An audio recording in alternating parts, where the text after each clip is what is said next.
అమరావతి రైతుల సమస్యలపై పరిష్కారం కోసం ఏపీ ప్రభుత్వం దృష్టి సారించిందని చెప్తున్నారండి.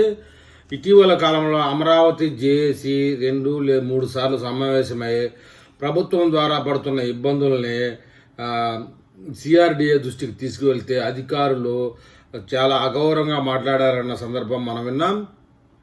రాజధాని అమరావతి రైతుల పరిష్కారం కోసం ప్రభుత్వం దృష్టి సారించిందని చెప్పేసి మంత్రి గారు నారాయణ గారే స్వయంగా వెల్లడించారు. తమకు ఇచ్చిన రిటర్నబుల్ ప్లాట్లు వేసిన సరిహద్దు రాళ్లు వివిధ కారణాలతో తొలగిపోయినట్లు మంత్రి నారాయణ దృష్టికి తీసుకెళ్లారు.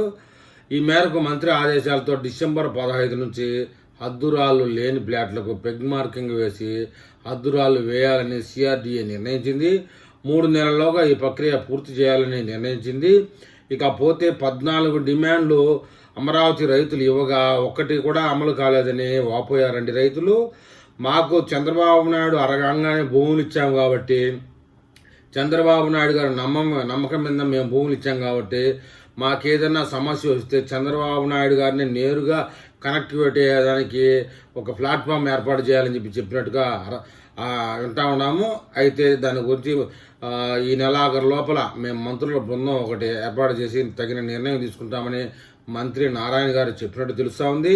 మొత్తానికి ఏదైనా చంద్రబాబు నాయుడు గారు అడగంగానే భూములు ఇచ్చిన రైతులకి సిఆర్డీఏ అధికారుల నుంచి మరియు ప్రభుత్వ అధికారుల నుంచి కొంచెం అవమానకరమైనటువంటి సందర్భాలు తలెత్తాయని రైతులు చెప్పగా వింటా ఉన్నాం.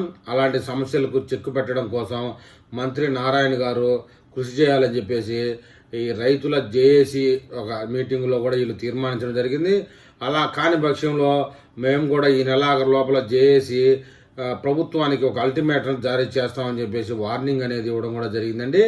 మరి ఈ విషయంలో ముందు అమరావతి రైతులకి మరి కూటమి ప్రభుత్వానికి ఎలాంటి సమస్యలు ఎదురవుతాయో, ఎలాంటి సమస్యలు పరిష్కారం అవుతాయో వేచి చూద్దాం.